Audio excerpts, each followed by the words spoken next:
Good afternoon. I'm Dr. Terry James Gingras, and this is Dr. G's ADHD Chat. This is the show that's trying to make the world safe for ADHDers. I am a clinical psychologist and neuropsychologist in private practice. About half of my practice is ADHD. I do, at this stage of the game, mostly just evaluations, but before... Hey, Leslie. Thank you for joining. Anyway, and I mostly, like I said, I in the past I have done tons of therapy, family therapy, individual therapy, raising your kid therapy, all that kind of stuff. I also happen to have, he's an adult now, but he was a kid at one time with ADHD. And as I try to say before every show, is back in the day we didn't know very much. We really didn't. I mean, we were still fighting about whether there was such a thing as ADHD. Now we've got PET scans and all kinds of stuff that indicates that there is such a thing, and it is a neurologic difference, and it's not a behavior disorder. Okay, that's the biggie. It is not a behavior disorder. So, for all of those of you out there who, probably like myself, were raised with more punishment than accolades, think about that. It's genetic. It's inherited. It's something nobody asked for, and it's not because you're a lousy parent or too lenient or whatever other things you might be fearing and thinking to yourself. ADHD is genetic. If your kid has it, there's a strong likelihood that either you or your spouse has it, or perhaps both. And certainly there will be ancestors that have it. It's genetics, and that's what the science says. Okay, and well, I don't want to get off on a diatribe, but science is the best thing we've come up with to know stuff. Okay, if it's been scientifically proven, that's the best we humans know how to do, to say something. This is the truth. Okay, and you can try to make it a political argument, but that fish don't swim. That's me trying to sound country. Okay. Oh, I have an announcement. Tom Hanks has ADHD. I did not know that. I saw that, I've forgotten, on the internet, I think, for the first time. He was doing an interview, and he said, that professor he always plays in the the Catholic movies, if you will. He says that's the difference between him and that professor, is that the professor doesn't have ADHD. I was flabbergasted, frankly, because Tom Cruise, that I could see, but Tom Hanks, he doesn't look like he's got it, or does he act like he's got it? But man, he says it's so, and that he fought with it a lot throughout his life. So that's another one to put on the list of famous people with ADHD. Okay, I got a comment from a viewer, and I have totally gotten into disorganization mode, but I wrote down her name somewhere, but I can't find it now. But anyway, asking to talk about teenagers and preteens, and that seems fair enough to me. I haven't really broken down the stages, if you will, mostly because just kind of getting your head around the whole ADD thing ADHD thing is hard enough. But okay, teenagers. What do we know about teenagers? Well, okay. For one thing, they're growing. And they're growing fast. Okay? Some of them may already be taller than their parents.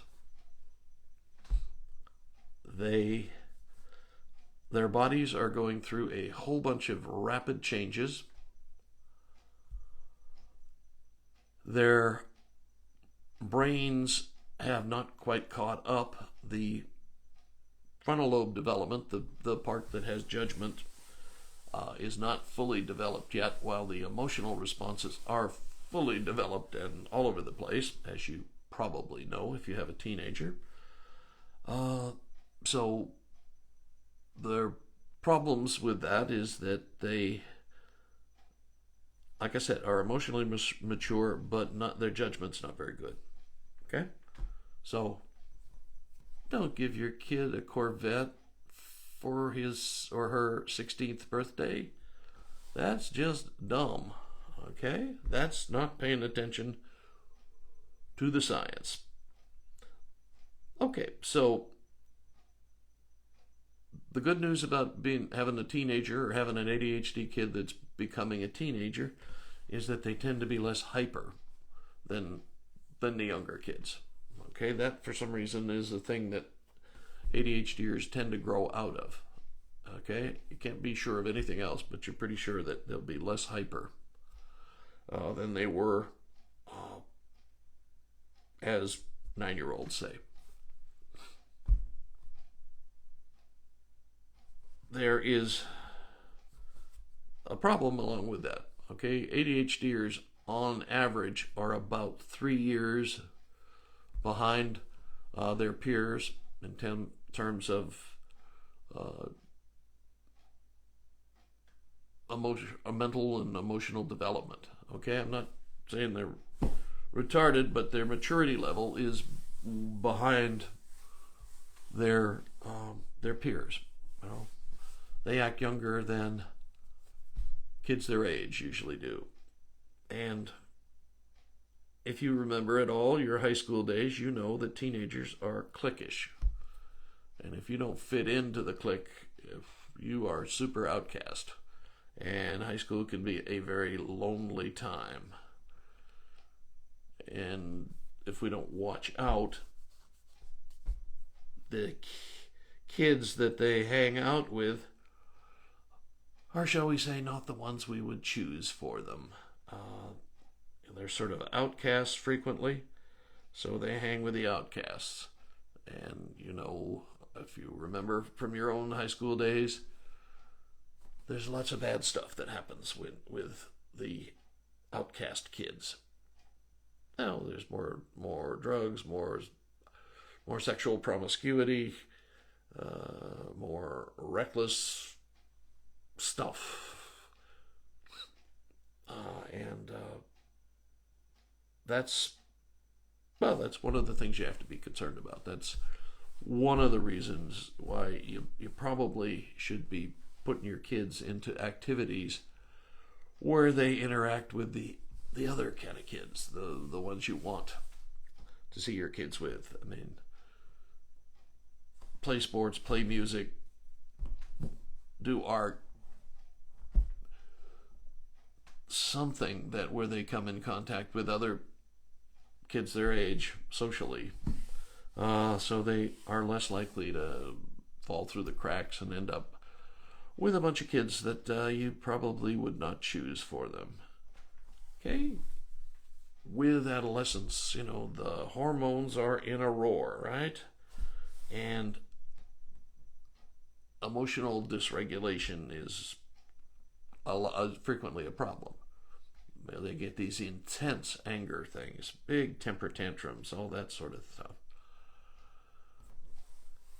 Ideally, you know, if you're, well, okay, I'm big on what I call strategic parenting. That is thinking about what you want them to be like when they're 20 and figuring out how to get them there. One of the things you should be doing with your ADHD child is teaching them about emotional regulation, emotional control kinds of things. That sounds really, woo, what do we do? Well, basically, you want some way for them to handle emotional arousal. I mean, just the pure adrenaline rush. That's some sort of meditation or relaxation training or self hypnosis, something like that, that calms the body down. Okay? And you teach them that early when it's kind of a novelty, kind of like it's a game. Okay?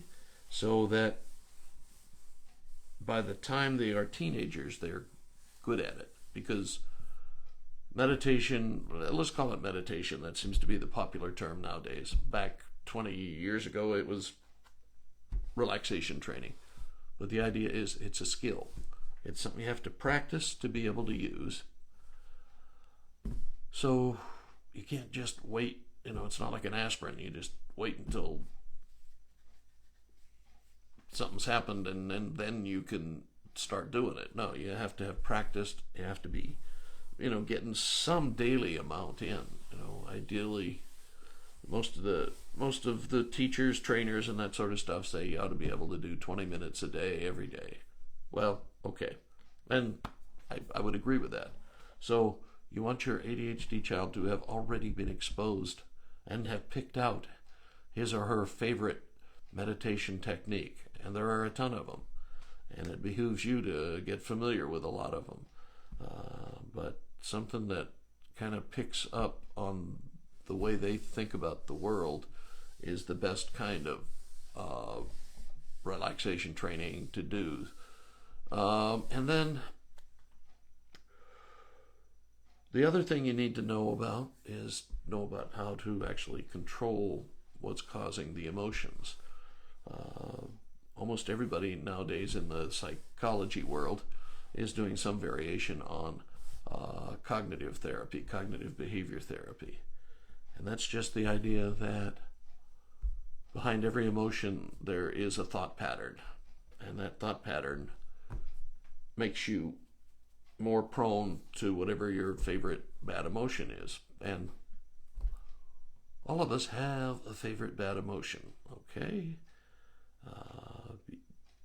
If you think about, over the course of your life, in an ambivalent situation, what are you most likely to feel?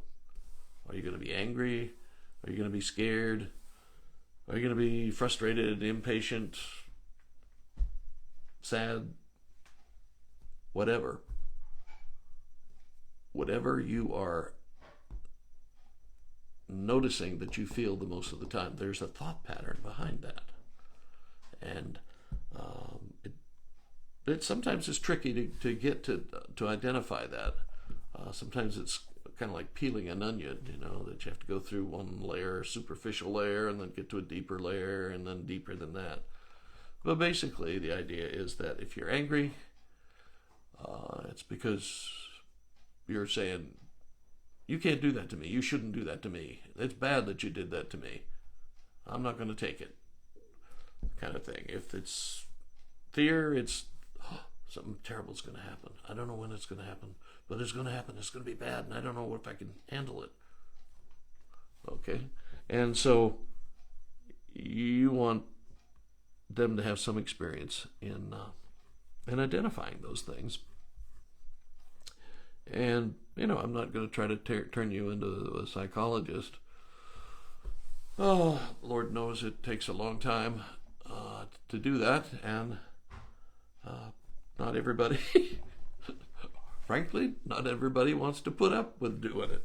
So you're going to, but you're going to need to be able to help them with that somehow, okay? And there are all kinds of ways of doing it,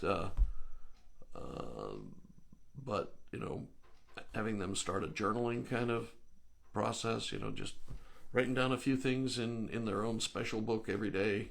Nobody reads it. It's not like a diary, but it's a journal. It's great thoughts and all that stuff, and help them get a little more introspective, a little bit more. And the other, going back to the meditation thing, there are all kinds of apps available that can be useful.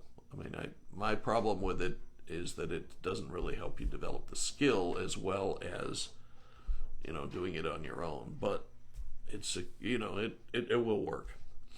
And one of the ones I've been playing with most recently is a thing called brainwaves, which uses what's called binaural training, which means you have to have a headset. You have to have, and you have to, what they do is they send a different signal to each ear, and that helps change the brain waves. I don't know exactly, I know there's a ton of research on that, and I know it's proven. And I also know like I say, I've been playing with that, and it seems to work for me. So I'm assuming it would work for you as well.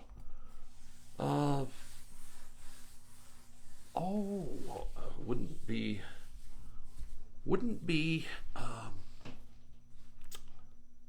reasonable to talk about teenagers without talking about driving, because that, for most kids,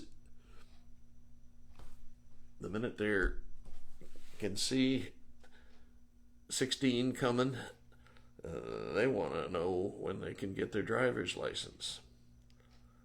And you think about, okay, you have a young man or young lady who's got ADHD. That means they're probably inattentive, maybe impatient, probably somewhat impulsive, and they're about 3 years behind their peers in terms of emotional maturity. It does not exactly sound like a top nominee to drive. And so one of the things you need to do is to make sure they pass your check ride, okay? Most school systems have, usually, and where we live, it's an assistant football coach who teaches driver's ed. I would recommend having them go through that, but I would make sure that you ride around with them and you make sure that you're comfortable with them driving. And that's driving is too serious to just not pay attention to it. It is.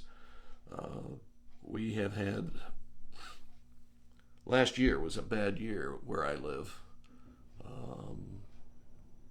I don't know. We must have had about a dozen kids, teenagers, high school kids, and most of them were, like, we had one accident where 4 soccer players got killed.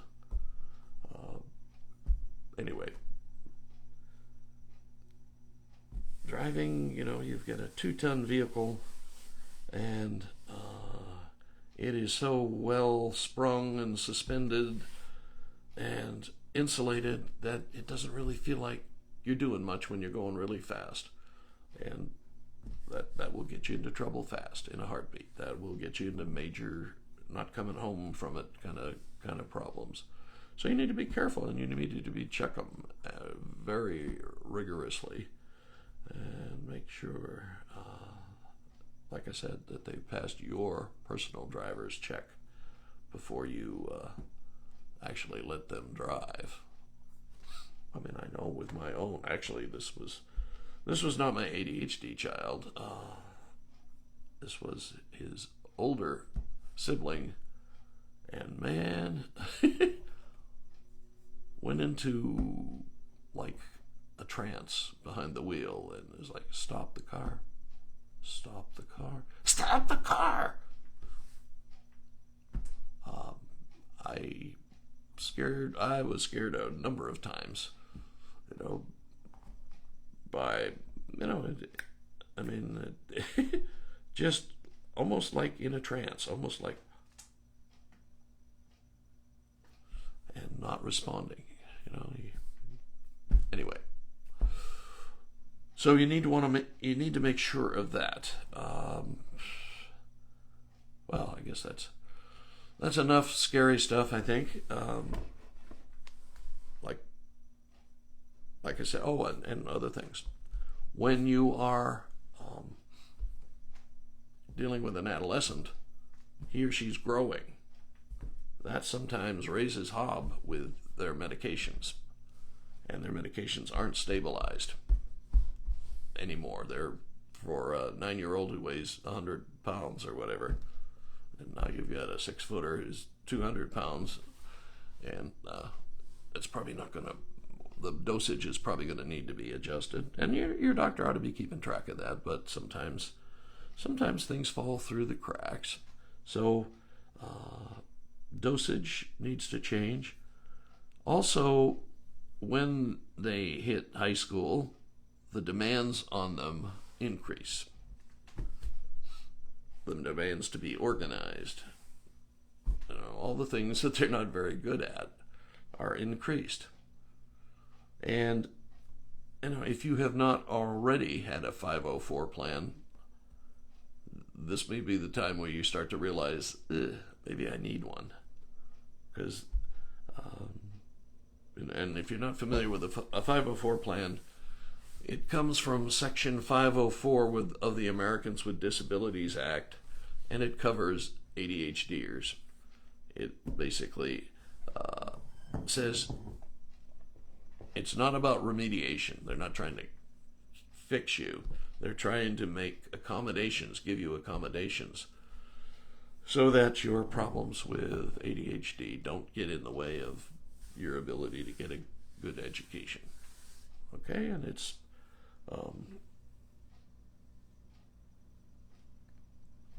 some school systems you really have to fight them hard to get it, but it is, they are federally mandated to do this stuff for ADHDers. And, if you need to, you may have to take it up till you're dealing with the State Department of Education. Ideally not, but that has sometimes happened, and I have sometimes had to testify in those kind of things.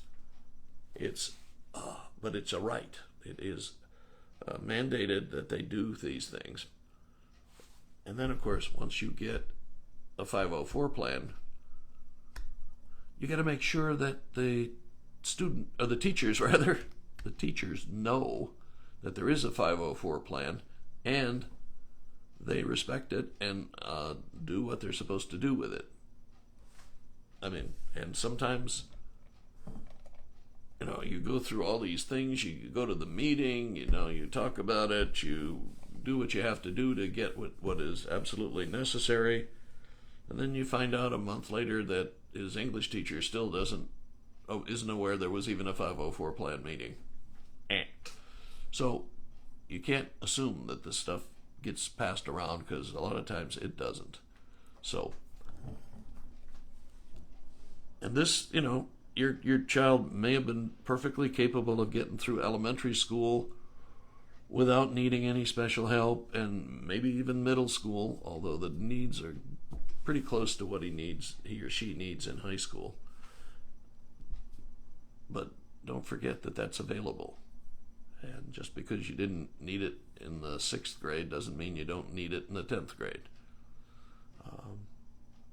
Also, if you don't have accommodations, if you don't have a 504 plan in high school, don't think you're going to be able to get one when they have to take SATs. Okay? They will not give you one if you haven't had an established history of a 504 plan with accommodations. So, word to the wise, okay? Alrighty, I think that's me for today anyway. I'm Dr. Terry James Gingras, and this is Dr. G's ADHD Chat, and we've been talking about teenagers today. May spend a little more time on this topic, because they're, this is the big one. This is the last one you've got control over them before either college or they're out in the workforce. So it's important. I wish I'd had a little bit more knowledge than when my youngest was hitting high school, but you do what you can, what you know at the time you know it. And that's it for today. Okay, and want to thank all of you that have been signing up based on my Facebook ad and all that. We got some more coming real soon. Stand by, as they say. Okay. My website is terrygingrassphd.com, and you could leave comments, requests for topics to cover, all that stuff. I think it's down below this, but please do. Okay, catch you next time.